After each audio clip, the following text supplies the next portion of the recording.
Добар ден и добре дојдовте во новото издание на Алфа Ординација, секако со нова тема, а денешната тема навистина е погодена за овој термин кога го подготвувате ручекот, кога размислувате денеска што ќе јадете, а поради големите температури и жештините, навистина верувам дека многумина од вас одбираат да внесат помалку калорична храна, помалку масна храна и тоа е добро.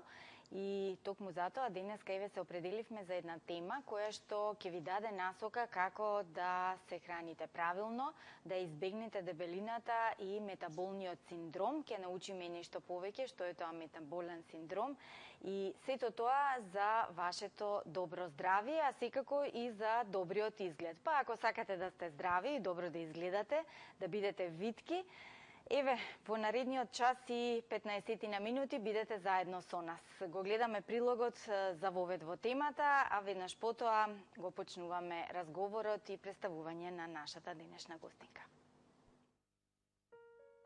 Зголемената телесна тежина или дебелината представува една од главните здравствени проблеми на денешницата.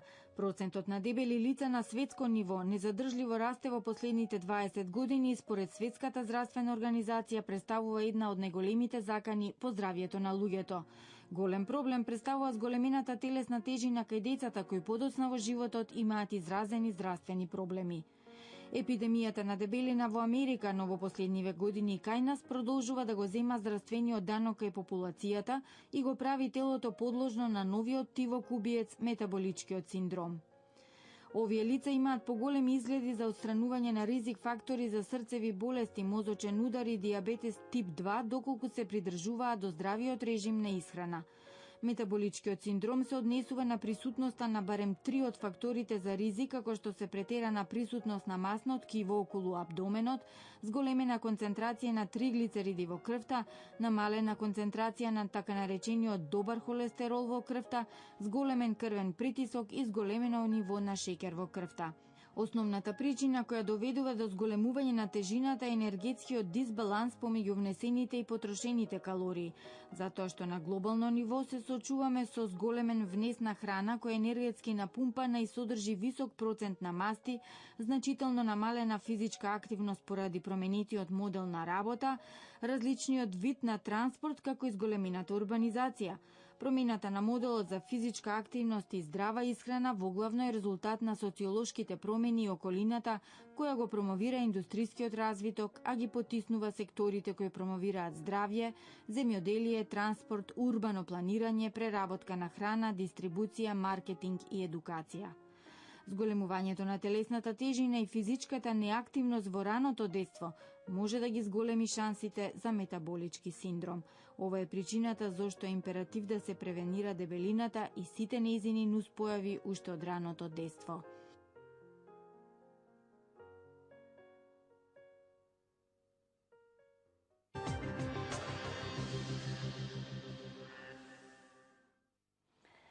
Еве, ја слушнавте темата, прилогот што не воведе во она што денеска ќе го зборуваме во Алфа Ординација. Останува да ви ја представам нашата денешна гостинка, доктор Александра Хаџидимова, диетолог од болницата Аџи Бадем Систина. Добар ден, добре ни дојдовте. Добар ден, добро ве најдов. Поздрав до вас и до сите гледачи на Алфа Ординација.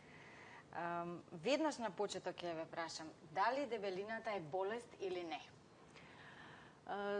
Ке почнам со еден одговор кој што навистина ми израдува кога се јавивте и кога ме повикавте во вашава емисија, во Алфа Ординација, бидејќи најчесто на дебелината кај нас се гледа како естетски проблем и секогаш кога некој бара помош за да ја намали дебелината, секогаш првенствено доаѓа заради естетскиот проблем, заради изгледот, но дебелината е болест. Таа е навистина сериозен здравствен проблем кој што не само кај нас, него и во светски размери, дури се смета дека е негдека на 4-та или 5-та позиција за морталитет, односно за смртност во светот, бидејќи има големи импликации врз двете најголеми групи на незаразни, неинфективни заболувања, а тоа се пред се кардиоваскуларните заболувања и диабетот, односно диабетот тип 2, кој што во 90% е многу почест отколку диабетот тип 1.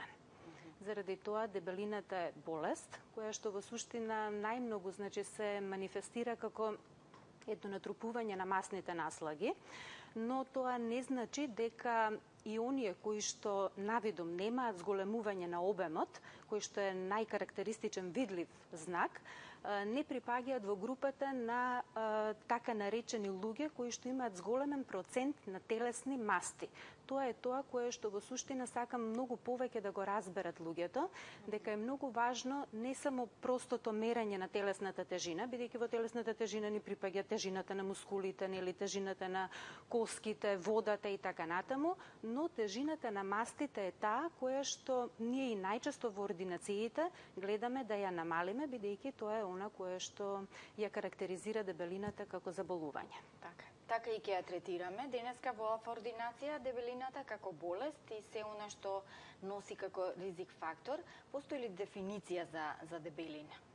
Да, тоа е ова што пред малку ви го кажав, значи дека дебелината представува прекумерно, абнормално натрупување на телесните масти, кои што во суштина понатаму имаат своја импликација во целокупното здравје, општото здравје на поединецот. Добро, еве една смерница на почетокот да им дадеме на нашите гледачи. Како определувате дека еден човек има прекумерна телесна тежина? Значи, на почеток да објасниме дека поимот прекумерна телесна тежина и дебелина се два различни поими, бидејќи најгрубата проценка на телесната тежина ја правиме со еден така доста популарен метод, кој што се вели одредување на body mass index или одредување на индекс на телесна тежина. Што тоа значи? Тоа значи дека килограмите на една индивидуа ги делиме со висината на истата индивидуа дигната на квадрат. Значи, единицата мерка ни е килограм на метар квадратен. Овој индекс на телесна тежина или body mass index всушност ни ги групира по големиот број на луѓето кои што ќе го пресметаат во неколку групи и онаа група која што се наоѓа помеѓу 18,5 до 24,99 килограми на метар квадратен, всушност велиме дека се луѓе кои што имаат оптимална или нормална телесна тежина. Веќе од 25 до 29,99 килограми на метар квадратен, велиме дека се луѓето со прекумерна телесна тежина. Тука само ќе направам мала дистинкција дека македонскиот граѓанин најмногу се наоѓа во оваа група. Значи, последната студија, можеби прва, која што е направена во Македонија во однос на нутритивниот статус, значи кај македонското население, покажува дека најголем број на населението се наоѓа во оваа група, што значи дека треба да се загрижиме за тоа како изгледа македонскиот граѓанин, што јаде, како се исхранува, каков животен стил, значи всушност има. Понатаму, веќе следните три групи, според овој индекс на телесна тежина, се групи кои што во суштина укажуваат на веќе степен на здебеленост. Значи, зборуваме за прв, втор и трет или така наречен степен кој што веќе го класифицираме во една морбидна здебеленост. Така да во првиот степен на здебеленост се оние луѓе кај кои што веќе имаме од 30 до 34,99 килограми на метар квадратен индекс на телесна маса, над 35 до 40 вториот степен на здебеленост и веќе 40-ката ни е огромен аларм дека ваквите луѓе треба да се загрижат дека можеби нешто следно што може да се случи е срцевиот или мозочниот удар. Така. Ајде да кажеме што е тоа што не води да имаме прекумерна телесна тежина. Кои се причините? Спомнавте вие начин на живење, исхрана. Така, да. Овде луѓето во Македонија повеќе храната им се базира и на леп, на житни, на јаглените хидрати, да. Значи, постојат повеќе причини за дебелината, меѓутоа на дел од причините можеме да влијаеме, на дел од причините не можеме да влијаеме. Нормално е дека генетската предиспозиција, во последно време е докажано дека известно е дека ген кој што се наоѓа на 16-тиот хромозом е ген кој што е одговорен за дебелината. Исто така и словенски некои научници сега исто така открија и ген на виткоста, кој што се уште во експериментална фаза, па можеби ќе се искористи понатаму во лекувањето на дебелината. И на тоа не можеме да влијаеме, меѓутоа е добро да знаеме со генетските испитувања кои што се прават дека можеби го имаме тој ген, па да влијаеме со некои фактори кои што понатаму може да доведат до спречување на настанување на дебелината. но на исхраната и на животниот стил и како може да се влијае, доколку не можеме да влијаеме на возраста. Значи, човекот неминовно старее, одминуваат годините, на исхраната може да се влијае. Значи, треба многу да се внимава на не само на квантитетот, на количината на исхраната. Често пати ќе слушнам хранете се умерено. Зборот умерено се однесува само на количина. Не се однесува на тоа што содржи храната, значи од каков квалитет е составена храната, така да значи би дала еден апел малку да се повнимава и на содржината на хранливите намирници.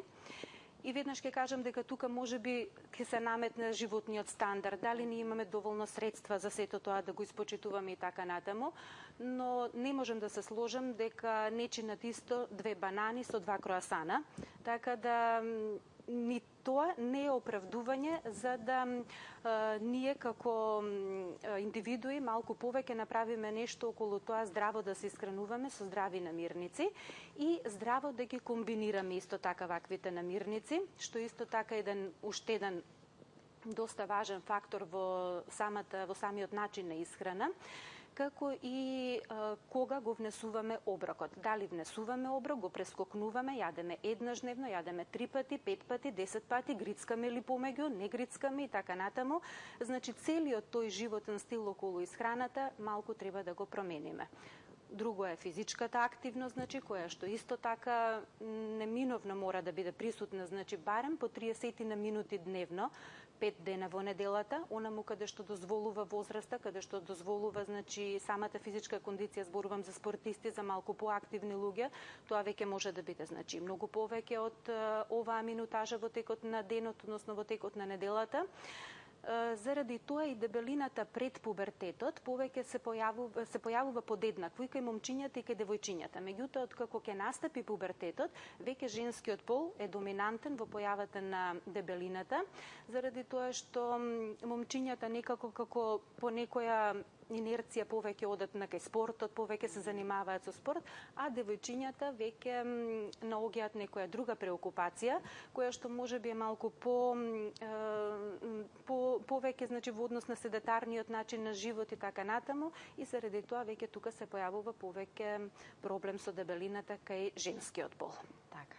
Бидејќи на почетокот на разговорот се договоривме дека ќе го третираме овој проблем како здравствен, тогаш да кажеме кои болести произлегуваат од дебелината, на што најмногу се подложни луѓето кои што имаат прекумерна телесна тежина, кои што се дебели, какви болести можат се да имаат? Така, значи дебелината е голем ризик фактор за можеби најголемиот ризик фактор, значи за појава на заболувања кои што навистина би требало да го загрижат секој поединец, бидејќи кардиоваскуларните заболувања, атеросклерозата, дури да немаме срцево заболување, атеросклерозата како процес кој што се случува во крвните садови е нешто што треба да го загрижи секој поединец. И овдека прво би сакала да напоменам дека што го спомнавме претходно, индексот на телесна маса, тој ќе ни укаже колку еден човек е дебел. Меѓутоа, не можеме да знаеме каква е дистрибуцијата на телесните масти, доколку не направиме следни испитувања, значи, или следни мерања, кои што ќе ни покажат како дебелината ќе влие врз одреден тип на заболување, тоа е она што ме прашувате, на што се може да влијае. Значи, постојат два типа на дебелина. Првиот тип е геноиден тип на дебелина и тој е така наречен женски тип, кога телото добива форма на крушка. Значи, повеќе масните наслаги се натрупуваат во долните партии на телото, тоа се колковите, долниот дел на стомакот, бутините, значи бутовите. Меѓутоа, овој, значи, тип на дебелина се појавува и кај двата пола, без разлика што се вика женски тип на дебелина. Вториот тип на дебелина е андрогениот или машкиот тип на дебелина и тогаш телото поприма облик на јаболко. Значи, натрупувањето е повеќе во главата, во вратот, рамениот појас, горе, во горниот дел на стомакот и оваа дебелина, абдоминалната обезност, значи која што ние ја велиме, е онаа која што најмногу треба да го загрижи секој поединец, значи секој човек, бидејќи е директно асоцирана со појавувањето на кардиоваскуларните заболувања. Кога збориме за ризик фактор, значи дебелина, тогаш освен кардиоваскуларните заболувања, тука ќе го спомнеме и дијабетот, како тип 2, значи како едно заболување на кое што се многу повеќе подложни дебелите луѓе, инсулинската резистенција, која што неминовно ќе доведе до дијабет, значи со секој внесна храна, се излачува еден хормон од нашето тело, од една жлезда која што се нарекува панкреас, и тоа е хормонот инсулин. Инсулинот уште и се нарекува мастер или главен хормон во организмот, бидејќи во суштина тоа е тој кој што кога ќе ја внесеме храната се покачува до одредена граница, го држи нивото во висока концентрација и му требаат отприлика некои 3 часа за да може да падне на нормално ниво, за да може да гликозата да влезе во клетките, да се претвори во енергија. Доколку се почесто и почесто внесуваме повеќе и повеќе храна, значи не само во количина, него почесто и почесто, мислам на фреквенција на оброци, ние не дозволуваме панкреасот како жлезда да се смири. Постојано имаме ново и ново излачување на инсулинот и на тој начин липазата, која што е еден ензим кој што спие внатре во масните клетки, практично инсулинот или липазата се клучи брава. Не може никако да почне да ги топи масните наслаги. Џабе ви се тогаш и какви масажи или не знам какви третмани други. Сето дека инсулинот не падне на долна граница, во тој случај не може липазата да почне да ги топи масните наслаги. Заради тоа велиме дека растојанието помеѓу оброците секогаш треба да биде помеѓу 4 до 6 часа. Кај пациенти кои што најчесто сакаат нели да ја намалат таа телесна тежина. Подолго гладување од 6 часа исто така не би препорачала. Често пати кај мене во ординација ќе дојдат пациенти и ќе кажат јас ништо не јадам, цел ден ништо не јадам, навечер ќе седнам, ќе изедам еден оброк, ами и тој не е толку голем количински и навистина не знам од каде е оваа дебелина. Сакам да појаснам дека кога на телото подолго време од 6 часа не му давате храна, тоа се чувствува како во војна. Почнува да се плаши дека нема да добие нова храна и ги чува мастите како извор на енергија, како извор за топлина, значи за да може да од нешто да добие енергија за да функционира понатаму организмот. Значи правите поголема грешка со тоа што гладувате, а да не зборуваме дека не можете да издржите долго време да гладувате. Сигурно, да. И дека целта на слабењето не е да ја ослабиме мускулатурата, не е да испуштиме непотребната вода само. Тоа ќе се случи во првите 3 до 5 дена и така натаму во првата седмица. Целта е да се намалат мастите, не останатиот дел од составот на телото. Така да тука лежи проблемот на брзите диети, проблемот на диети кои што се наменети само за одредено кратко време да се намалат голем број на килограми, бидејќи здравото намалување на телесната тежина подразбира намалување од некој 0,5 килограми на неделно ниво. Тоа е макотрпен процес кој што навистина бара мотивација и тоа не само себе мотивација, поддршка од целото семејство, поддршка од околината, бидејќи знаете дека често пати таквите луѓе се изложени на подсмев, се изложени на дури во светот се вели дека добиваат помалку работни позиции доколку се со поголема телесна тежина. Се смета дека ќе страдаат од некое заболување, дека ќе отсуствуваат долго од работа и заради тоа самите работодавци не сакаат да го одберат тој кандидат за одредена работна позиција, што значи дека во целокупниот социјален живот и така игра голема улога дебелината. Така, добро, подитно значи сите треба да успават. Ако сакаат да си ги наместат работите онака како што треба и да бидат здрави секако. Ќе ве прашам сега за една категорија граѓани, една категорија пациенти да речам, тоа се трудниците кои што исто така кај некои честни исклучоци телесната тежина во текот на бременноста се зголемува. Како тоа влијае на плодот, како влијае на мајката? Може ли тоа да се контролира? Да, може да се контролира. Само да кажам дека наголемувањето на телесната тежина во периодот на бременоста, доколку е нормално зголемување и така како е потребно. Значи не можеме ние два организма да имаме со иста телесна тежина. Спротивно на тоа, не можеме никако да замислиме дека таа трудница треба да јаде за двајца, а ако носи близнаци да јаде за тројца. Значи тоа е правило кое што никако не сме да се почитува, иако најчесто, нели, кога е жената во таа друга состојба, убава блажена состојба, најчесто се смета дека се треба да и се подаде, се треба да проба и така натаму.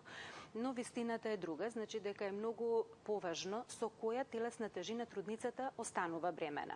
Во зависност од тоа, понатаму веќе имаме соодветни скали кои што ни укажуваат колку килограми на телесна тежина трудницата здраво треба да ги накачи, за да може да го изнесе плодот и да го роди со нормална телесна тежина. Велиме дека некако медицински помеѓу 3200 и 3600 килограми, значи на плод е плод роден со здрава телесна тежина. И доколку трудницата не внимава, доколку ја покачи енормно својата, значи, телесна тежина, тоа нормално дека има импликации врз здравието на самиот плод, бидејќи се што јаде трудницата, јаде и детето. Дури се смета дека уште за време на утериниот развој се формира и чувството за вкус. Значи, храната која што ја јаде трудницата и како понатаму ќе зависи врз влијанието на плодот. Значи, децата учат како се храниме уште додека се во мајчината утроба. А мајчиното млеко, кое што е првата храна, онаму каде што нема медицински оправдана причина да не се дои, значи, детето, кое што треба да му се понуди на новороденото бебе, бидејќи тоа е, значи, храна која што ги задоволува сите негови потреби, да не зборуваме за психичката поврзаност помеѓу емотивната, помеѓу мајката и помеѓу бебето, но навистина ексклузивното доење во првите 6 месеци е нешто што треба секоја мајка која што може, повторно ќе повтора медицински со без оправдана причина да го прекине доењето, треба да го дои своето дете, затоа во нашата болница, која што е пријател на бебињата, секогаш советуваме доењето да биде првата храна на новородените бебиња. Така. Само уште да ни кажете какви компликации може да настанат ако не внимава на телесната тежина трудницата. Може ли на плодот тоа да се одрази? Да, може. Значи, тоа се деца кои што понатаму може да имаат поголема склоност кон добивање, значи, на диабет, на кардиоваскуларни заболувања. Значи, истите оние проблеми кои што ќе се појават кај возрастниот, се појавуваат, значи, и кај децата. Да не зборувам за тоа дека 5%, значи, од целокупната популација и без да има зголемена телесна тежина, може да го има да има состојбата на метаболен синдром, значи, и повторно да дојде до импликација врз плодот со висок крвен притисок кај мајката, гестацијски диабет кој што може да се случи за време на бременоста. Честопати тој ќе се повлече после бременоста, меѓутоа сепак е ризик фактор кој што доколку се појавил во текот на бременоста, не значи дека понатаму ако не се внимава нема да помине во диабет кој што се појавува и во бременоста. Така. Го спомнавте метаболниот синдром, еве сега да ве прашам дали дебелината е ризик фактор за метаболниот синдром и да научиме сите заедно што е тоа практично метаболен синдром. Дебелината е најголемиот ризик фактор, меѓутоа точно таа абдоминална обезност, односно абдоминална дебелина во пределот на стомакот, и се смета дека еден од факторите кој што во суштина е најголемиот, тоа е дебелината, е доколку обемот на половината кај мажите е над 102 см, а кај жените над 88 см. Меѓутоа, метаболниот синдром е сочинат од повеќе ризик фактори и тоа всушност е конекција помеѓу причините и помеѓу последиците, а тоа се заболувањата кои што ќе настане, значи, како резултат на овие ризик фактори. Освен таа абдоминална обезност, тука се и покачените липиди во липидниот статус, односно намалувањето на така наречениот добар или ХДЛ холестерол, кој што се смета дека е некако под 1,8 милимоли на литар за жените или 1,6 милимоли на литар за мажите, покачување на серумските триглицериди, некако се смета дека веќе најмалото покачување над 1,7 или веќе 2,2 милимоли на литар представува сериозен ризик фактор во склоп на тој метаболен синдром. Гликемијата поголема од 6 милимоли на литар и хипертензијата, која што, или високиот крвен притисок, која што бара своја интервенција веќе доколку изнесува 130 со 85 милиметри на живен столб. Значи, тоа се оние 4. Тука уште да додадам дека не значи дека ако еден од овие фактори го има човекот, дека човекот веќе има метаболен синдром. Значи, потребно е барем 3 од овие фактори да бидат присутни, за да речеме дека тој човек го има метаболниот синдром. Така, кои патологии ги опфаќа метаболниот синдром? Точно ова сега што го спомнавме, значи метаболниот синдром се ризик факторите. Значи метаболниот синдром е абдоминалната обезност, хипергликемијата, липидниот статус, значи пореметен, и хипертензијата или високиот притисок. Тоа се тие дислипидемии со хипертензија, значи со зголемено количество на гликемија во утринските часови, кои што во суштина понатаму се влез во кардиоваскуларните заболувања, во диабетот, значи во често пати бубрежните заболувања исто така може да бидат изразени, доколку во урината имаме мал пораст на микроалбуминурија, односно на појава на албумин, тоа е еден протеин, веќе ни е знак дека и тоа е причина за, и тоа е симптом кој што ни укажува за можеби присуство на метаболниот синдром од една страна. Често пати таквите пациенти значи може да имаат така наречена слип апнеа, тоа е апнеа која што се појавува за време на спиењето, кога имаме неможност за фреквенцијата на дишењето успорена. Може да се развијат симптоми на да кажем да не може да се спознае околината околу себе, значи една деменција која што може да се појави, меѓутоа тоа повеќе се појавува кај повозрастните. 45% од луѓето кои што преживеале, да кажем сега срцев удар, треба да доведат до намалување на липидите до некоја граница под 3,2. Значи, тоа е оноа кое што е како предикторен фактор за настанување на понатаму срцевите заболувања. Тие се негдека на прво или на второ место по смртност и навистина, ако дебелината е најголемиот ризик фактор, а е, во тој случај треба да се внимава на тоа што може да ги потикне и да ги развие. Значи, кај дебелите луѓе циркулацијата на крв е многу поголема во целиот организам. Тоа значи дека срцето мора да го компензира тој волумен на крв.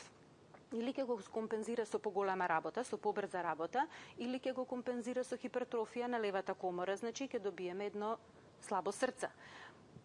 Спомнав, не мора и да се појави срцева болест. Замислете ги крвните садови, како да трлата по кожата шмиргла.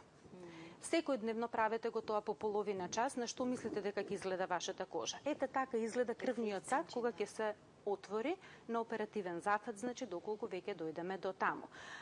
Геноидната дебелина, која што пред малку ја спомнавме, дебелината во долниот дел, значи на телото. Ајде да го слушнеме гледачот, па ќе кажеме и за геноидната дебелина. Добар ден. Добар ден. Повелете. Се јавам од Киркелија. Добро. Имам едно прашање до докторката и прво ја поздравам и докторката и вашата емисија. Видете вака. Јас сум од рано детство лице со хендикеп, со трајен инвалидитет. Меѓутоа ми се појави сега шекер, диабетичерство. И од тоа што ми се појави шекерот, го почнав да ми бега 10, 14, 7 пат сега некој ми беше. Добивам такикардија. Они се убрзува сето. Би гарите ги откажав, бев на лекар на пулмолог, така да строви дека ми е добра случај и така натаму. Меѓутоа, со шекерот не знам како да се справам, пошто сум и слабовит и јас доста бит имам, на едно толку гледам, на десно носам дали и ценомија. Не разбрав само како од рано детство? Со видот. Со видот. Од рано детство, докторки, трајен инвалидитет. Добро. Така. Да, од рано детство, па така сега некаде сум последни години, некаде 54 години имам. Така да, од кога го дојде диабетот ми се појави оваа такикардија за последно време. Да. Ева вака кога се движам, кај да ви кажам крупец, некаде околу. Да, тоа сакав да ве прашам, колку од 13 кила имам, сега сум 103. Една нарцизитка една така ја прашав, она ми кажа жената дека треба тоа не е диета, него е режим за исхрана. Видите, така да јас точно држам некоја диета, внимавам на себе, меѓутоа не можам да држам диета. Угладнувам некако ми се, што знам, не знам како да кажам. Али со срцето веќе во овие последни време ми се појавува такикардијата почесто пати. После чекав долго. Но нервно би, знам од една нервна. Тоа меѓутоа, јас сум искусен повикато сум пателец. Многу одамна сум. Така.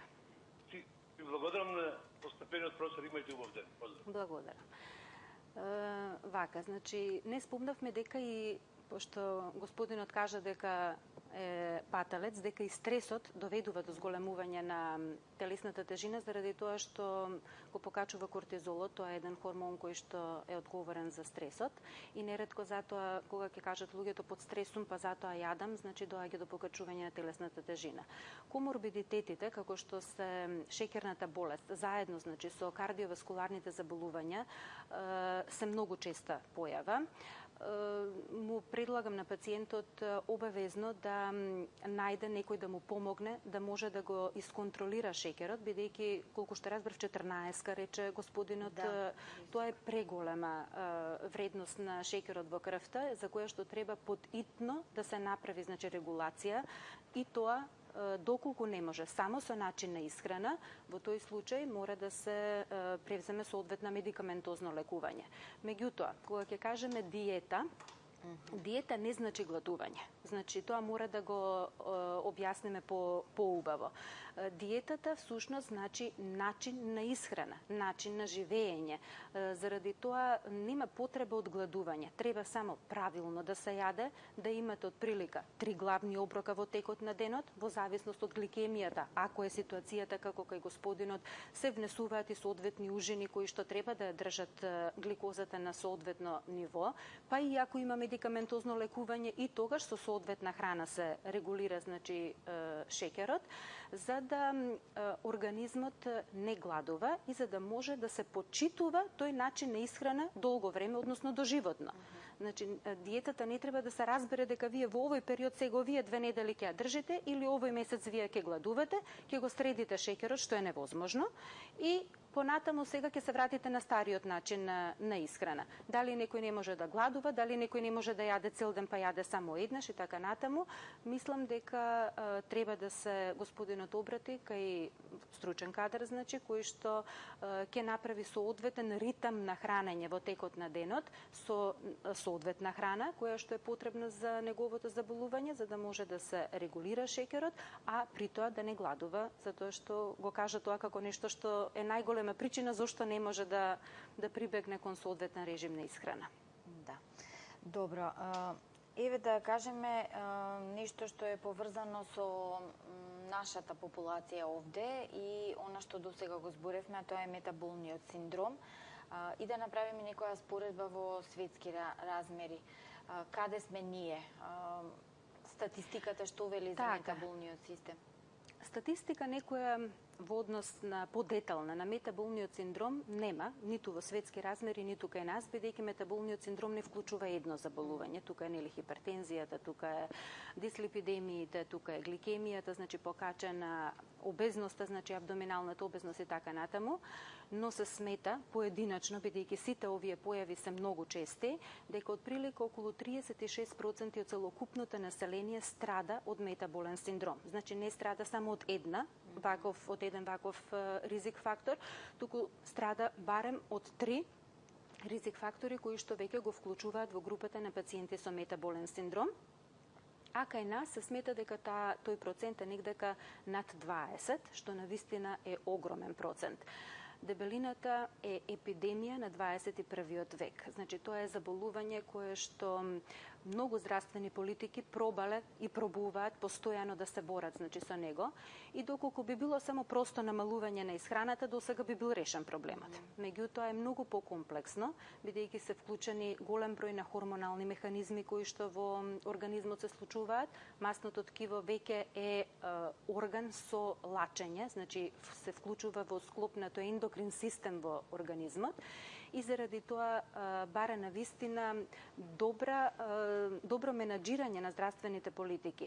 Што се сугерира да се јаде? Од најобичниот маркетинг на телевизија, што се дозволува каква храна се пласира до најмладата популација, до родителите, каков пример им покажуваат на своите деца, па се до образовниот систем.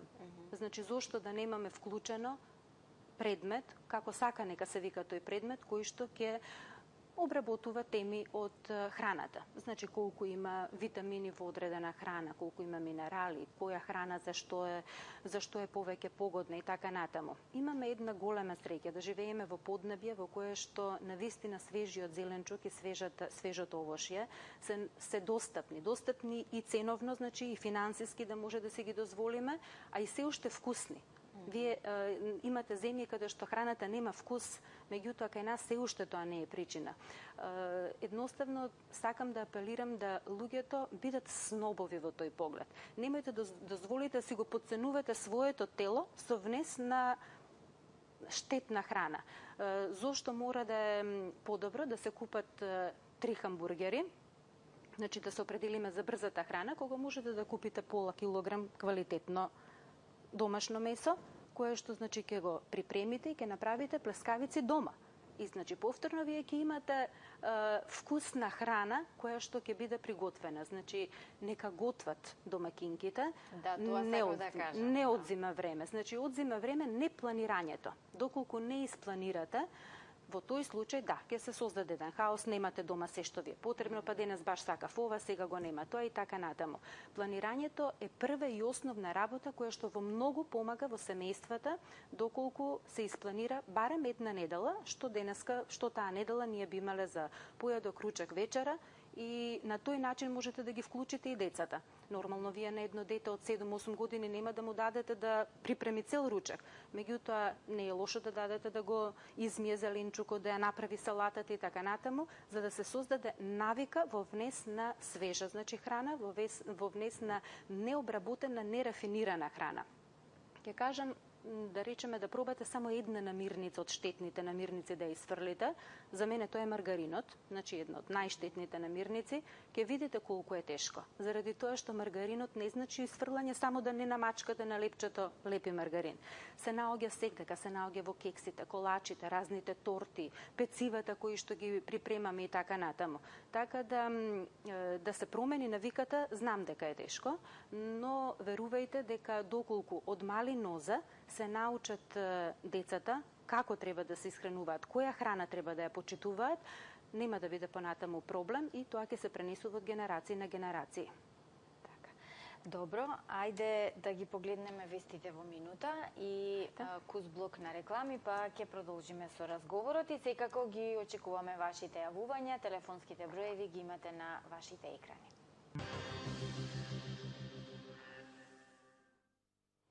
Денеска во Алфа Ординација зборуваме за дебелината, метаболниот синдром, еден од причините за дијабетес и кардиоваскуларни заболувања. Заедно со нас е доктор Александра Хаджидимова, диетолог од болницата Аџибадем Систина. Еве да го продолжиме разговорот. Навистина досега добивме многу информации, научивме многу нешта од вас.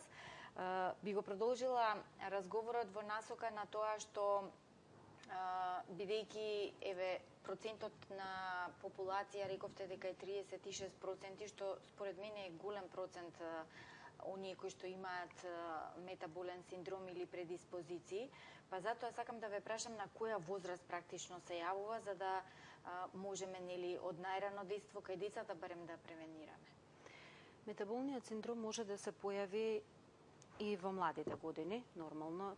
Хипертензијата, дислепидемиите, значи доколку ризик фактор е дебелината и така натаму, гликемијата, дијабетот и сите тие кои што претходно ги наброивме. Меѓутоа, како што кажав и на почетокот, возраста е нешто на што не можеме да влијаеме и се смета дека со старење се повеќе се зголемува можноста за појава на некои од овие ризик фактори кои што не водат во метаболен синдром. Така да луѓето над 60 годишна возраст се оние кои што се најмногу изложени за појава на метаболниот синдром, односно да имаат повеќе ризик фактори за настанување на заболувањата кои што ги спомнавме, дијабетот, срцевите заболувања, кардиоваскуларните, периферните заболувања на периферната циркулација. Спомнавме дека геноидната дебелина која што се натрупува во долниот дел па се прекинавме со гледачот, меѓутоа еве сега да се навратам, е онаа која што повеќе дава импликации на локомоторниот систем. Тоа значи дека дебелината е ризик фактор директен за оштетување на рбетниот столб, на големите зглобови пред се на коленото, на колковите, на стапалото, и сето тоа ќе доведе до болки и до оневозможување на работоспособноста на човекот. Остеоартритот е едно од најчестите дегенеративни заболувања, чии што ризик фактор најголем е дебелината. Значи, мора да се среди дебелината за да може, иако има интервенција во пределот на зглобовите, да може таа интервенција да има зошто се направила. Доколку вие го оставите ризик факторот, џабе сте направиле нешто околу сето тоа. Проширените вени, значи во долните екстремитети, на долните екстремитети се исто така еден голем непријател, да кажам, или појава која што често пати е најчесто заради ваквата геноидна здебеленост, додека другиот тип на андрогена здебеленост е повеќе асоциран, рековме, пошто е тоа баш во делот на абдоменот, со кардиоваскуларните заболувања и со диабетот. Заради тоа, не дека се помалку важни овие заболувања, не дека помалку болат, или дека тој што ги има, едноставно, секоја болка за самиот човек е најголема. Но, по смртноста, по морталитетот, нормално дека абдоменалната обезност или андроидниот тип на обезност е онаа која што е поопасна и заради тоа повеќе на неа треба да се обрне внимание. Дистрибуцијата на телесните масти може да биде различна. Кај нас во нашата болница имаме соодветна апаратура, со која што во принцип за 40 секунди успеваме да ги измериме сите параметри кои ни се потребни, кои што ни даваат увид во целосниот телесен состав на организмот.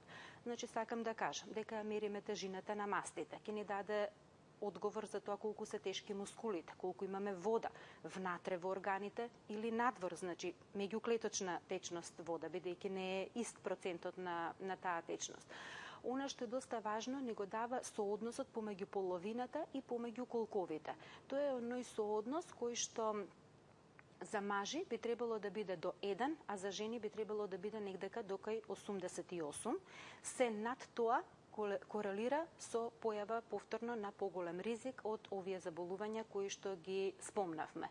Постојат повеќе ирачни формули за да може сето тоа да се израчуна, меѓутоа тука од стапките статистички сигнификантно се многу поголеми грешките доколку тоа го правите така.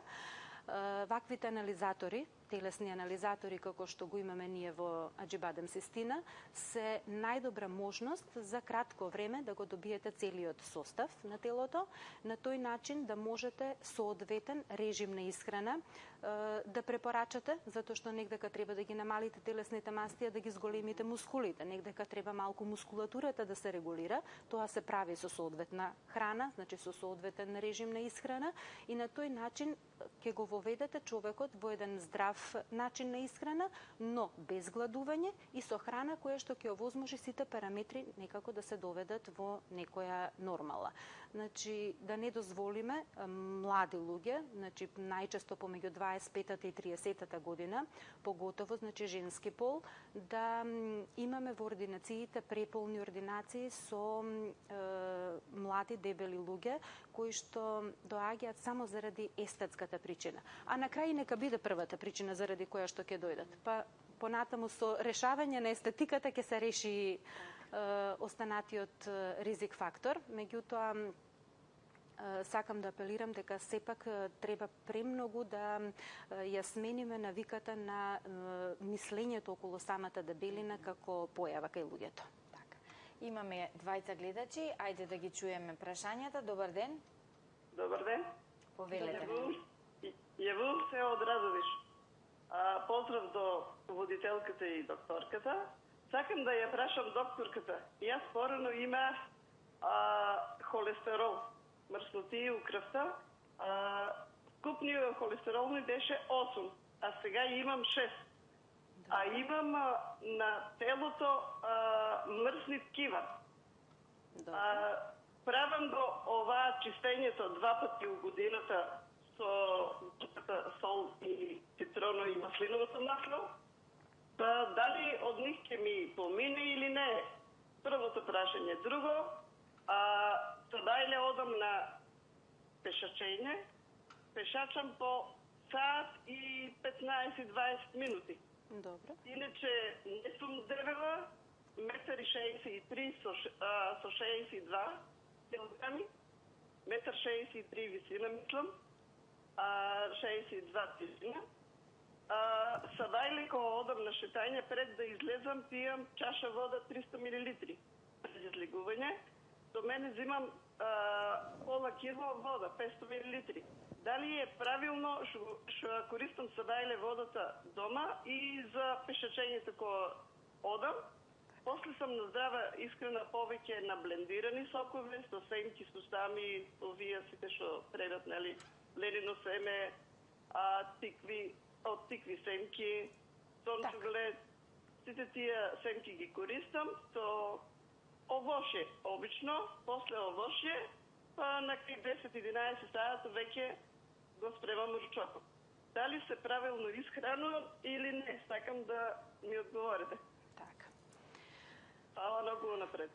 Ви благодарам на прашањето. Вака, значи, утринската хигиена не значи само да си го измиеме лицето, забите и да ги направиме надворешно хигиенските навики кои што ги имаме. Туку значи и утринска хигиена однатре. Тоа значи дека водата која што ја пие господјата наутро е најдоброто нешто што можете да си го направите за сопственото здравје. Водата само не треба да биде премногу ладна и не треба да ја испиете наеднаш. Може да ја пиете голтка по голтка, значи во тек на едно 10 минути, таа 300 до 400 мл на вода која што ја внесува господјата, може да се капнете неколку капки лимон или пак да исцедите половина лимон. Доколку имате проблем со обстипацијата, со столицата, значи во текот на подоцнежните години кај повозрастните луѓе знае да настане тој проблем како резултат на забавениот метаболизам на телото, во тој случај да додадете и 2 супени лажици на ладно цедено ленено масло и тоа е првиот пијалак кој што треба да го има секој човек, значи наутро, мислам на водата. Треба да научиме дека најдобриот освежителен пијалок е водата, не се соковите, не се разните цедени смути и така натаму сите тие работи, туку е водата. И заради тоа количината на водата во текот на денот е индивидуална. Таа зависи од возраста, зависи од степенот на дехидрираност, на потење, на дворешната температура и така натаму, што значи дека колку вода треба да пиете, се зависи од тоа колку сте и физички активни, колку сте тешки, на која возраст сте, колку се потити така натаму. Оно што го спомнавте за физичката активност, пешачењето е една од убавите активности, меѓутоа тоа не значи пешачење нога за нога. Значи тоа е веќе една лесна прошетка, доколку ви дозволува здравствената состојба, во тој случај би препорачала малку побрзо пешачење. Пешачење негдека, значи, од 4 до 6 километри на час со брзина, значи тоа да биде малку повеќе да не ликува не на трчање, туку на брзо одење. Затоа често пати ќе кажат луѓето, па се движам, јас бев до низ куќата одам, па бев до продавница, па се прошетав по излози и така натаму. Тоа не значи физичка активност. Значи физичка активност значи брзо одење и тогаш веќе можеме да зборуваме дека сте согориле калории или дека сте направиле нешто добро за телото во смисла на раздвижување. Холестеролот, значи, кој што го спомна господјата, сега се наведум во последниве 2 децении симнати резултатите за вредностите за холестерол, значи малку подолу, негдека горната граница е 5,7 до 5,9 милимоли на литар. Порано морам да кажам дека беа повисоки и заради тоа не е толку важен резултатот на холестеролот, колку што е важен односот помеѓу холестеролот и помеѓу добриот холестерол. Тоа значи дека кога вредноста на холестеролот, на вкупниот холестерол, ќе ја поделите со вредноста на добриот холестерол, значи на ХДЛ холестеролот, добивате вредност која што во суштина ни представува фактор за појава на атеросклероза. Тоа е она кое што многу повеќе нас ни дава увид во внатрешноста на крвните садови. Доколку тој однос е поголем од 5, треба да ве загрижи, доколку е помал од 5, веќе станува збор за добар резултат на вредностите на холестеролот. грейпфрут, мислам спомнавте, и маслиново масло. Да, маслиновото масло е едно од најздравите масла. Тука ќе го спомнам и авокадото, кое што има потполни состав како маслиновото масло во однос на масните киселини. Значи, изворот на масти треба да потекнува од здравите продукти. Тоа се јаткастите плодови, маслиновото масло, нерафинираните, значи, масла. Се што е преработено, се што е рафинирано, тоа не е добро. Се што е хидрогенизирано, таму каде што на етикетите на декларациите ќе видите хидрогенизирано масло, тоа треба да се одбегнува. Дури понекогаш во варивата, во супите, во чорбите, во салатите не морате да ставате нашата навика за зејтин постојано да се става. Можете на дното да ставите јаткасти плодови и од таму ќе ги добиете здравите масти во вашиот оброк. Што се однесува до овошјето. Овошјето е шеќер кој што има, значи, шеќер кој што ни ја надополнува енергијата да можеме да издржиме до следен оброк. Заради тоа јас повеќе овошјето го препорачувам во попладневните часови, не толку во утринските часови, значи негдека во периодот на попладневна ужина, помеѓу ручекот и вечерата, со цел да не дозволиме за време на вечерата да се прејадеме, тогаш кога телото веќе треба да се спрема за одмор. Не значи дека е грешка ако каснете во предпладневните часови овошје или ако самиот оброк би биде, значи, од овошје, но секогаш треба да имаме и нешто протеинско, нешто помасно, за да може енергијата од сабајле во утринските часови која што ја добиваме да не издржи во текот на целиот ден, во текот на целиот работен ден. Затоа се вели комплетен оброк дека треба да биде појадокот. Тоа е главниот оброк за кој што никако не треба да се прескокнува. Често пати тоа е оброкот кој што во суштина најмногу се прескокнува, брзаме на работа, брзаме на училиште и така натаму, но сега со новите блендери што излегоа, значи со новата технологија и така има можност да се направи, значи, наутро појадок, да се направи, значи, една салата, можете да припремите и од вечер, значи, и да може да имате појадок без негдека до 10 и пол часот, бидејќи потоа веќе зборуваме за ручек. Тогаш веќе не представува појадок. Значи, не значи ако во 12 часот јадете, а не сте појадувале од сабајле, да кажете, а да, еве сега доручкувам или појадувам. Тоа не се смета за појадок во 12. Не се смета, не. Добро, ајде да го чуеме следниот гледач, повелете. Добар ден. Добар ден. Поздрав до студиото и до докторката. Имам едно прашање во главно до докторката. Ајде, ве слушаме.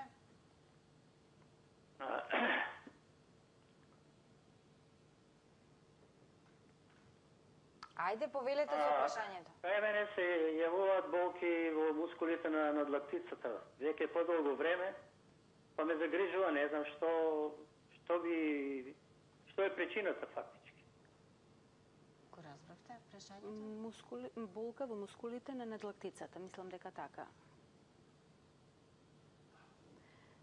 Болките во мускулите на надлактицата може да бидат од различна природа, значи тоа не мора да значи дека е поврзано со исхраната. Магнезиумот е минерал кој што доведува до релаксација на мускулатурата, но не треба господинот што се јави да се задржи само на внесна храна на богата со магнезиум или дополнително да зима магнезиум без претходно да испита од што е појавата на таа болка. Значи консултација обавезна со доктор, да се види дали, значи, потекнува од некоја повреда, дали потекнува од некое истегнување, доколку е локализирана само тука, значи дека не е причина недостаток на некој минерал во целото тело, бидејќи тогаш ќе имаме генерализирана слабост на мускулатурата, или да не се преоптеретени повеќе мускулите во пределот на раката со некоја физичка активност, со работа, па тоа да допринесува до воспаление на мускулите. Инаку во последно време веќе магнезиумот се користи и за надворешна апликација, поготово кај спортските повреди, кај спортските активности,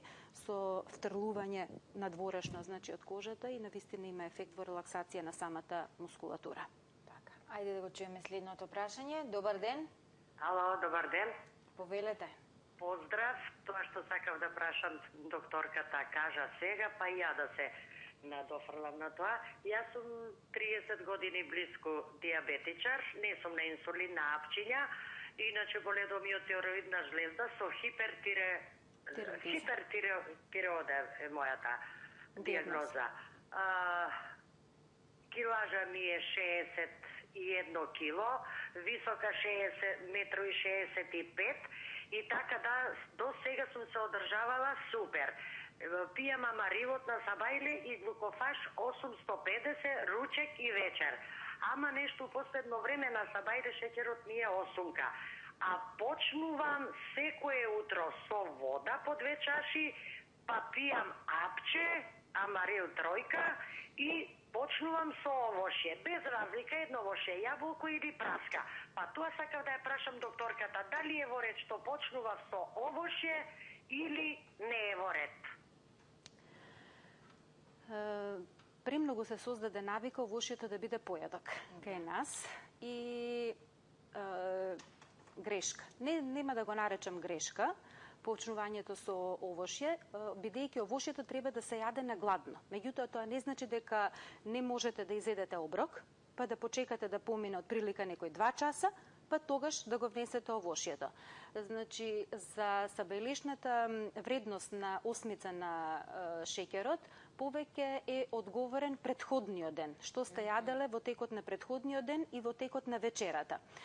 Тоа што се го одржувате нивото со помош на таблети, а не со инсулин, говори дека навистина добро се регулира, бидејќи 30 години е дијабетот, меѓутоа не е на инсулин, туку е на таблети.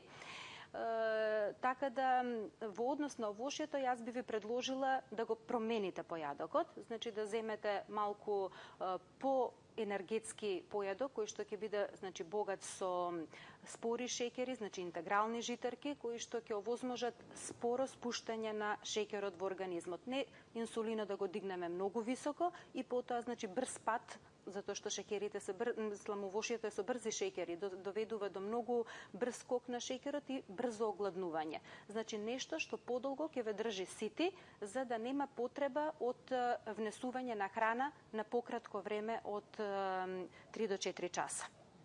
Така да мојот одговор би бил тоа дека предлагам да се промени сепак малку појадокот. Така. Ајде следното прашање да го чуеме. Повелете, добар ден. Добар ден. Добар ден. Поздрав за докторката и водителката. Сакам да прашам. Сите прашуват за дебелење, јас прашувам за слабост. Добра. Така, јас многу сум ослабната. За 3 месеци 15 кила имам ослабнато. Не сум шекераш. Етероидната жлеза ми е во ред. Се во ред, само малце овие панкреативите са покачени. Панкреасните ензими ви се покачени? Да. Добро. Околу 160 са толку се. Добро. Сега, докторке, ќе ве молам, сепак ова не е темата, али сепак вие сте доктор, ќе ми кажете идеја што да јадам, што да пијам и како можем малку да ја вратам дебелината, за да... На која годишна возраст? Јас сум на 68 години. Така.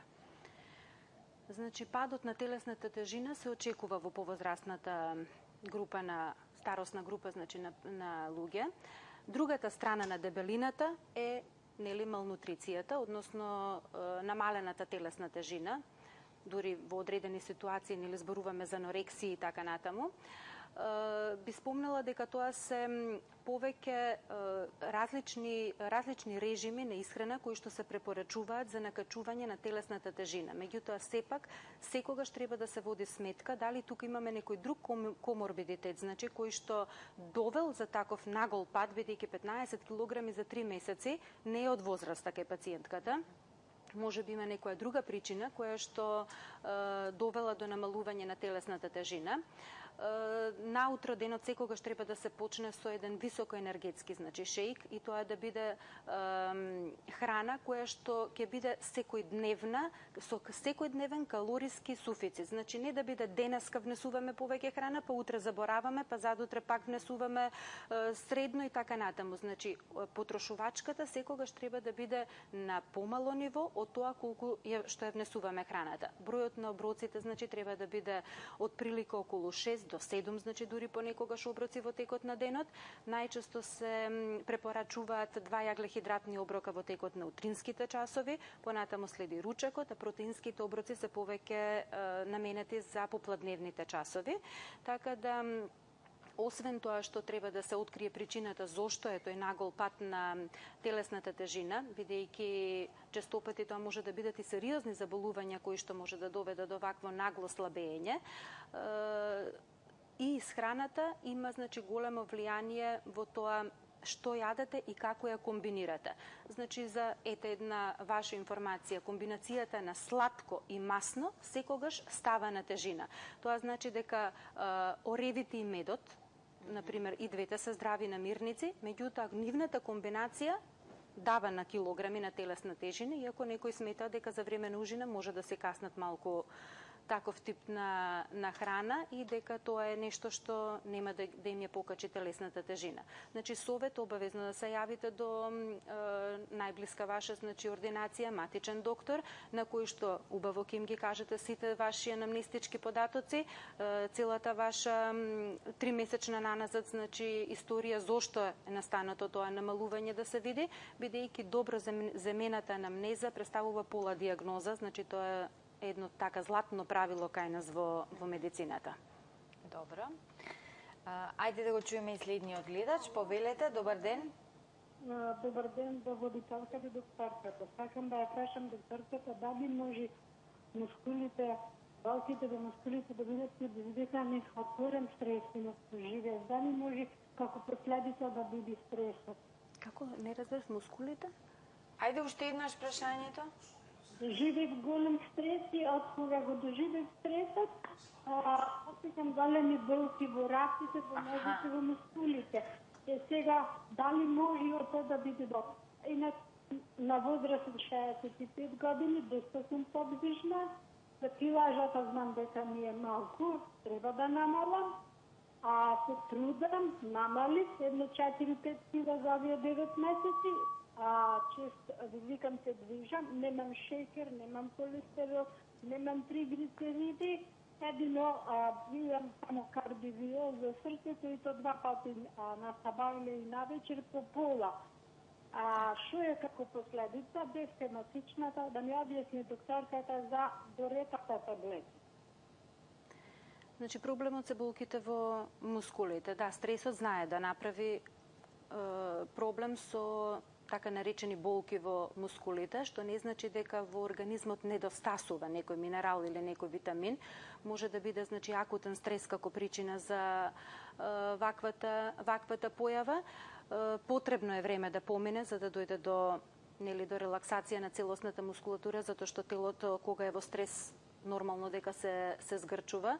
Со здравата исхрана, значи со препораки кои што во исхраната ќе внесете малку повеќе намирници кои што во себе имаат железо и магнезиум. Значи железото е тоа што ја дава силата на мускулите, значи ако негдека се депонира значи таму во мускулниот систем. Нормално дека богата храна со железо е целиот тој долголисест зеленчук, месото, значи во жолчката од јајцата е холинот каде што исто така учествува во формирање на хемоглобинот, значи понатаму на железото во телото, така да доколку се сите параметри во ред, значи доколку е се испитано, болката во мускулите, ако не поминува и долго време, значи после претрпениот стрес, во тој случај треба да се бара причината зошто е настаната. Инаку дека стресот ја предизвикува болки во мускулите, да. Добро. Дали имаме следен гледач да го чуеме прашањето? Добро, немаме гледач. Да продолжиме со превенција за метаболниот синдром. Што предлагате вие? Што е правилно? Се до сега што говоревме, промена на начинот на живење и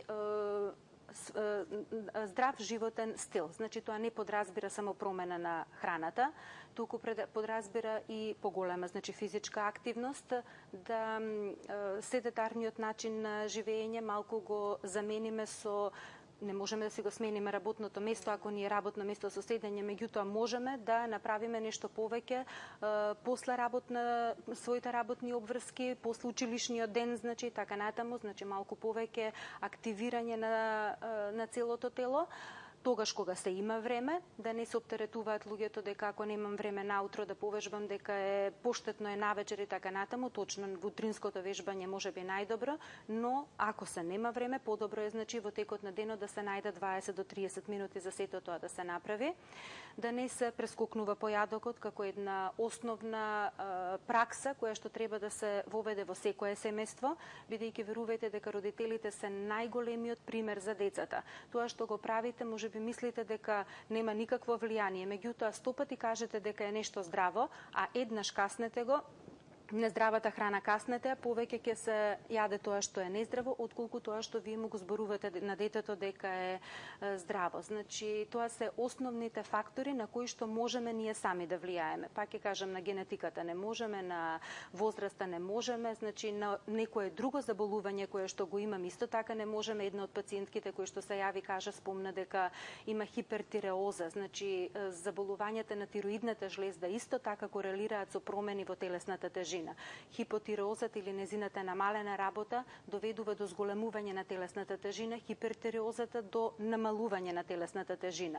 И тука имаме храни кои што помагаат најчесто во однос на подобра ресорпција на јод каде што треба или каде што треба значи да се спречи таа ресорпција и така натаму, што значи дека другите метаболни заболувања, значи Кушинговиот синдром, значи и така натаму, се болести кои што асоцираат со дебелина и тука веќе ги лекуваме примарните заболувања, а потоа одиме значи со дополнување на храна која што не треба да прави интеракција со лековите кои што се примаат за примарното заболување. Исто така не можеме да влијаеме можеби на примање на некои лекови како што се антидепресивите, кортикостероидните, значи лекови кои што исто така се асоцирани со покачување на телесната тежина, така да останува да влијаеме на животниот стил кој што во принцип подразбира значи здрава исхрана и здрава физичка активност. Така. Имаме двајца гледачи, ајде да ги чуеме. Повелете. Ало. Добар ден. Добар ден. Јавувам и сакам да ја прашам докторката и возителката. Имам проблем со килажата. 65 години сум стара, а имам 80 килограми. Боледувам, имам астма, примам кортикостероиди, постер, спреј, имам хипотироида, примам еутирос од 75 мг, примам кориол за срцето и хелекс. Скоро сум оперирана од жолчката, па сакам да знам дали метаболизмот ми е пореметен со овие лекарства што ги примам и од операцијата од жолчката. Од странета ми е жолчката пред 3 месеца. Сакам да знам дали килажата 80 кила и 165 сум висока и мислам дека преголема килажа има. На исхраната многу пазам, овошје, зеленчук, домашно припремена исхрана, не користам готова храна. Ама сепак, дали е од лекарствата или од, не знам. Да, ова е едно убаво прашање, каде што во принцип се гледа дека коморбидитетите, односно повеќе заболувања, секогаш треба да се малце повеќе да се внимава на изборот на храна. Пациентката, гледачката сигурно избира здрави намирници, но еве еден пример, значи кај хипотиреозата, сите оние зелкасти намирници како што е зелката, карфиолот, брокулата, значи прокелјот, келјот, во таа група значи на зеленчуци, малку помалку треба да се користат. Понатаму, значи, исто така има проблем со жолчката, значи извадена е жолчката. Веќе тука се советува малку по друг режим на помалку масна храна, бидејќи жолчната течност е онаа која што учествува во варењето на мастите. Но тоа не значи дека доживотно треба да се отстранат одредени намирници од целокупната исхрана. Хипотиреозата е уште едното заболување кое што го спомна пациентката, така да коморбидитетите обавезно треба секогаш да се проследат и да се види интеракцијата на лековите со храната која што се прима во тој период, а таа храна сепак да овозможи намалување на телесната тежина за да го немаме ризикот на дебелина. Астмата, која што е спомна, секогаш бара третман со кортикостероидните препарати. Кортикостероидните препарати се оние кои што спомнавме дека исто така доведуваат до наголемување на телесната тежина, меѓутоа не е оправдување дека имам заболување на тироидејата, заради астмата примам кортикостероиди, заради што спомна друга гледачката, заради жолчката не можам да јадам ваква или таква храна и заради тоа јас имам покачена телесна тежина. Значи, сето тоа се прави еден добар план во однос на индивидуален, во однос на тоа што треба да се јаде, кога треба да се јаде, како да се искомбинира храната, за да може да се доведе телесната тежина во ред, за ризикот дебелина да не представува ризик и за некое друго дополнително заболување, кога веќе имаме еден ваков склоп на коморбидитети со дебелината заедно. Така. Го слушаме и следниот гледач, повелете. Ало, добар ден. Добар ден. Поздрав до емисијата, поздрав до докторката. Имам едно прашање за докторката. Јас сум диабетичар 15 години. Со инсулин сум 9 години. И мислам, шеќеров не можеме никако да го стабилизираме. Се крева многу на високо, секогаш оди преку 20. Сега пред еден месец ми открија дека имам голема маснотија во крвта. Имам болки во костите, остереопороза имам. И сега, ако треба да се пазвам од шеќеров, а некоја рана не можам да ја да стадијава, и лажава ми паѓа. И сакам да совет, од што може шеќеров толку многу да се крева. Инсулин земам 2 пати, Новомикс и кристалниот го земам на русек 6 единици. А секогаш е висок шеќерот. Значи, консултацијата со ендокринолог, кој што треба да го води диабетот така како што треба, е неминовна во ситуации каде што даде гледачката податок дека има 20 шекер и покрај тоа што прима терапија. Значи, кога велиме дали има хипертензија или дали има шекер, ги вклучуваме и пациентите кои што го регулираат тој проблем со лекови. Значи, тоа не значи кога ќе прашате имате притисок, немам, го регулирам со таблети. Тоа е веќе во групата на хипертоничари, така и кај диабетот. Дојдете кај мене, значи во ординација во нашата болница, за да можеме да го направиме режимот на исхрана онака како што треба во зависност од количината на инсулинот која што ја примате, бидејќи остеопорозата е едно заболување кое што се појавува нормално, нели кај луѓето, но недостатокот на калциумот и на витаминот Д се оние кои што најчесто погодуваат за појава на самата остеопороза. Па тука ќе биде потребно да се искомбинира храната која што е потребна за да се реши тој проблем, а исто така истовремено заедно во комбинација со медикаментозната терапија да се реши и прашањето на исхраната за да може да се регулира шеќерот, бидејќи високиот шеќер долго време неконтролиран знае да даде свои други оштетувања кои што се навистина сериозни во поглед на очите, во поглед на бубрезите, на диабетично стапало, појава и така натаму, така да навистина не треба да се остава да не може да се реши, затоа што не е нерешлива ситуацијата на контрола на шеќерот во крвта. Така. Повелете, ве слушаме. Добар ден. Добар ден. Поздрав до докторката и да водителката. Една ваша редовна гледачка. А јас имам малку покачена дебелина, килажа. Тоа го добив за време на климатериумот. 4 години бев во климатериум, го добив во климатериумот. Шеќер немам. Шеќерот ми е нисок. Шеќерот ми е 2,8, 3,2. Некој пат ми паѓа и спроснак. Со шеќерот немам проблем. Сега пијам лек за псоријаза. Тоа се неколку врсти чаеви од штипни ги пуштија. Ги пијам и сум на диета, не смеам да јадам јајца, месо, зачини, јагоди, газирано, такви работи, лесници, бисерики, такви работи. И сега за 20 дена остава без 4 килограми. Дали е тоа нормално и дали овие работи што не ги јадам може нешто да ми нашти на организмот или нема веза тоа? Вака, псоријазата се вбројува во групата на автоимуните заболувања и тука секогаш сметаме дека потеклото на таквите автоимуни заболувања, иако се уште медицината не нашла одговор зошто некои од тие заболувања се појавуваат, меѓутоа основната причина е дека одредени алергени кои што се внесуваат во организмот, телото ги препознава како туги, создава антитела, значи кои што се насочени кон таквите алергени, меѓутоа истовремено ги напаѓа и собствените ткивни антигени и на тој начин тоа во суштина значи и автоимуно заболување. Псоријазата е тука во таа група на заболувања. Мислам дека малку повеќе треба пациентката да поведе сметка во однос на регулација на дигестивниот систем, бидејќи секоја храна се ресорбира значи во тенките црева. Како една препорака во исхраната да ја внесете супата од коски, бидејќи значи таа е мелем за сите дигестивни симптоми, сите дигестивни значи проблеми.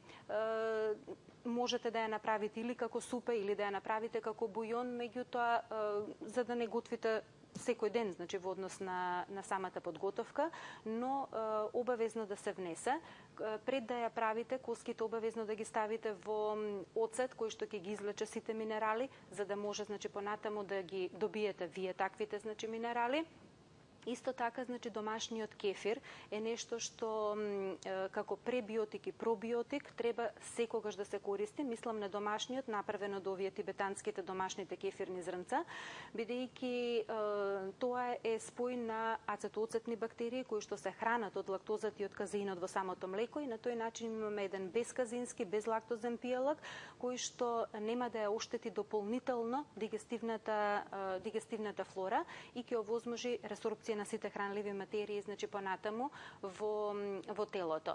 Да, се препорачува да се избегнуваат јајцата, јагодите, тоа се се високоалергенски значи храни, меѓутоа кога се работи за едно вакво автоимуно заболување, најдобрата препорака е да се направи тест на нетолеранција на храни. Тоа е еден тест кој што се прави преку крв, безболен, значи неагресивна метода, каде што ќе добиете податок која храна во моментот значи ви причинува или не ви причинува проблем. Значи тоа не е алергија, да не ме сватат погрешно гледачите, значи нетолеранцијата на храна е различно нешто од алергијата на храна, така да врз база на податоците што ќе ги добиете од таквиот тест за нетолеранција на храни, ќе можете уште по-детално, индивидуално да видите која храна може би ви причинува проблем во однос на псоријазата, бидејќи кожните манифестации најчесто произлегуваат од тоа што го јадеме. Така е. Ајде да го чуеме и следниот гледач. Добар ден. Ало, добар ден. Ве слушаме, повелете. Едно прашање, Жовато. Јас имам 70 килограми плюс тежина.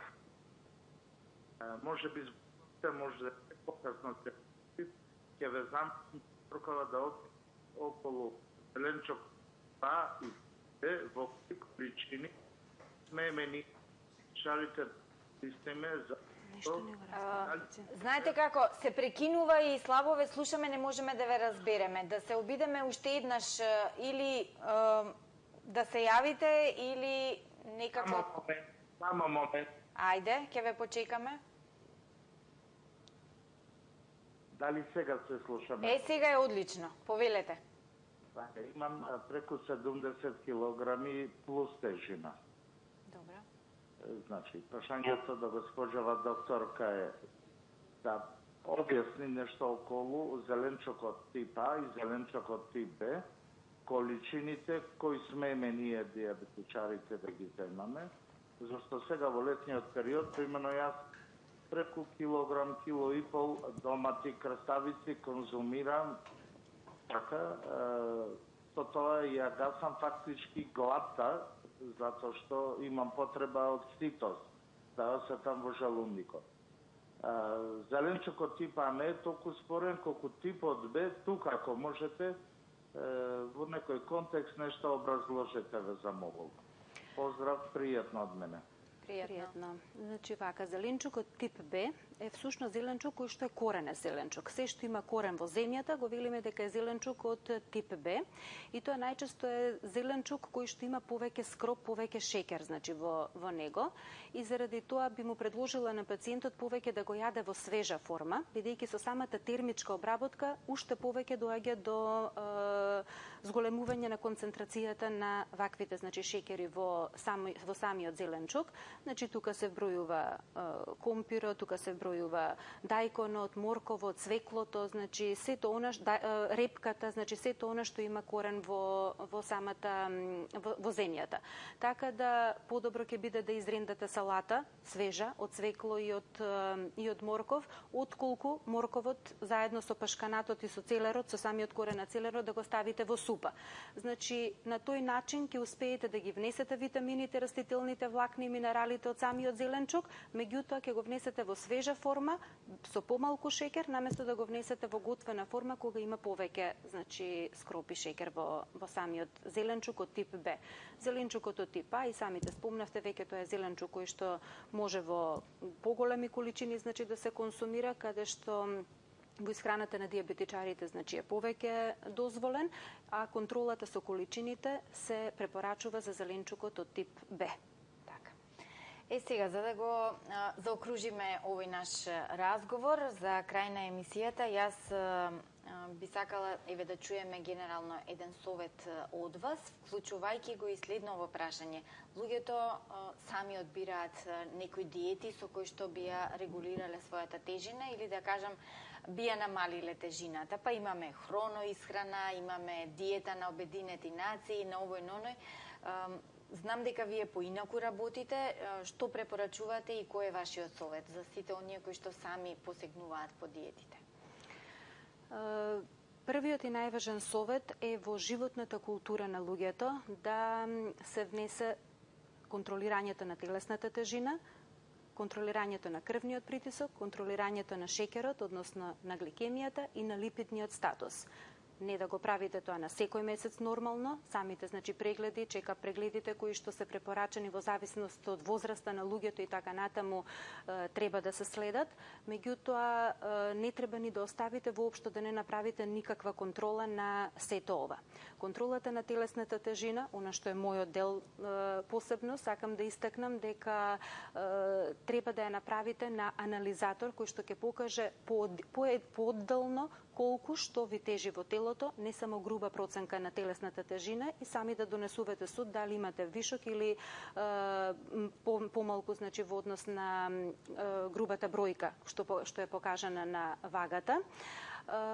Брзите диети, не мора ни да се брзи диети, пак ќе спомнам, диета е збор кој што означува начин на живење, начин на исхранување, не значи одредено време да сте на одреден стил на исхрана, па потоа значи повторно се враќате на брзата храна и така натаму, значи да го одберете здравиот начин на исхрана со избор на здрави намирници, правилно искомбинирани, да не се комбинираат јаглехидратите заедно, значи со скрупната храна заедно со месото, бидејќи имаат различен систем, различен процес на варање во организмот и на тој начин доведуваат до киселини во желудникот, до надимање, до собирање на отпад во делот на цревата.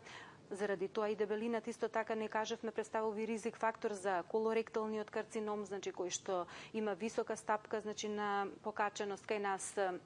Потоа исто така значи представува ризик фактор за други малигни заболувања, карциномот на дојката, карциномот на ендометриумот, значи се тука и така натаму, така да основните правила по кои што треба да се исхрануваме се тие. Распоредот да биде значи од прилика на 4 до 6 часа, значи оброците да не бидат премногу обилни, јаглехидратната рафинирана храна значи да се избегнува, да се внесат јаглехидрати меѓутоа од здрави намирници, од житарките, од зеленчукот и од овошјето, не од питата млеката, бурекот, симит погачета и така натаму. Значи здравите масти од јаткастите плодови, од семките, не мора детето да грицка секогаш грисини, смоки и така натаму. Тоа може да биде значи направени домашни кекси од семки, од јаткасти плодови кои што се навистина вкусни, па сега дури има рецепти за домашна нутела и за значи благи задоволства со кои што може да се задоволи апетитот. Може би јас имав таа среќа во детството кога ќе побарав нешто благо, мајка ми секогаш велеше земи овошје. Сега разбирам дека тоа било навистина добар совет и добра навика, заради тоа што овошјето навистина може да го задоволи апетитот за благо. Значи, како едно сумирање, да се води сметка за овој здрав животен стил, бидејќи навистина дебелината е едно заболување кое што многу држави пробуваат да го стават под контрола, не успеваат, значи дека има негдака некој проблем на кој што треба да се поведе повеќе сметка, дали е во едукацијата, дали е во правилната исхрана, дали до погрешно сваќање на смерниците кои што ни ги давала порано Светската здравствена организација, па сега ги менува, бидејќи знаете како во здравството секогаш има големо его и не можеме да кажеме дека некогаш нешто било погрешно. А може би навистина смерниците не биле баш добри пред едно 30-40 години, па сега се враќаме на онаа исхрана која што порано била, бидејќи факт е дека дебелината порано не била толку изразена како што е денеска во денешно време. Многу ви благодарам. Се надевам дека ќе ве видиме повторно во алфа ординација, навистина исцрпни одговори и да им кажам на нашите гледачи дека ова беше доктор Александра Хаджидимова, диетолог. Можете да ја најдете во болницата Аџибадем Систина. А сега да го погледнеме прилогот кој ја најавува темата за утре. Тироидната жлезда е најголемата ендокрина жлезда во човековиот организам. Овој ендокрин орган во форма на пепиротка е одговорен за регулирање на метаболните процеси во телото и клеточната респирација. Тироидејата продуцира два тироидни хормони. Се овозможува непречено одвивање на метаболните процеси на ниво на клетка. Зголемената функција на тироидната жлезда проследена со прекумерно лачење на тироидни хормони е познато како хипертироидизам, додека намаленото лачење на тироидни хормони се нарекува хипотироидизам. Намалената функција на тироидната жлезда може да ги предизвика следните симптоми и знаци: замор, недостиг на енергија, сонливост, кршлива и сува коса, опаѓање на косата, сува кожа, кршливи ногти, покачување на телесната тежина и покрај намалениот апетит, отежното губење на вишок од килограми, обсипација или запек, нетолеранција на ладно, болки во мускулите и зглобовите, мускулни крчеви, отоци на рацете и нозете, нарушување во меморијата, отежната концентрација, отоци околу очите, нарушување на менструалниот циклус кај жени, импотенција кај мажи, намалување на либидото, иритабилност, депресија. При намалена функција на тироидната жлезда, клиничката слика е индивидуална и може да се манифестира со различна комбинација од кои било од горе наведените симптоми и знаци. При намалена функција на тироидната жлезда, клиничката слика е индивидуална и може да се манифестира со различна комбинација од било кои од спомнатите симптоми и знаци. Интензитетот на симптомите варира во зависност од тежината на болеста, колкав е недостатокот на тироидни хормони, колкав е временскиот период на хормоналниот дефицит и така натаму. Кај дел од заболените може да не се јават никакви симптоми или да бидат со многу слаба изразеност, па болеста да се провлекува со години. Затоа, доколку имате некој споменатите симптоми, консултирајте се со вашиот доктор или со специјалист ендокринолог. Ненавременото откривање и лекување на хипотироидизмот може да доведе до гушавост, намалена функција на тироидната жлезда, може да предизвика и проблеми со срцето. Доколку нивото на тироидните хормони е екстремно ниско, тоа може да влијае врз овулацијата и жената да има потешкоти при зачнување. Периферна невропатија, болка, трнење, намалена сензитивност на допир се само дел од симптомите кои може да укажуваат дека нетретираниот хипотироидизам предизвикал оштетување на периферните нерви. Доколку жената е бремена, а при тоа има некое тироидно заболување за кое не добива соодветна терапија, веројатноста бебето да има интелектуални развојни проблеми е значително висока. Поради различната клиничка слика на болеста, поставувањето на диагноза за хипотироидизам може да биде голем медицински предизвик. За да се дојде до точна диагноза, Треба да се зема добра амнеза и да се направи детален физикален преглед. Третманот за хипотироидизам се состои од секојдневно примање на синтетски создадени тироидни хормони. Пред да се одреди која е соодветната доза за конкретниот пациент, потребно е да помина одреден временски период. Оралната терапија за хипотироидизам се зема доживотно. На тема причини и третман за нарушена функција на тироидната жлезда зборуваме утре во Алфа Ординација. Гледајте на.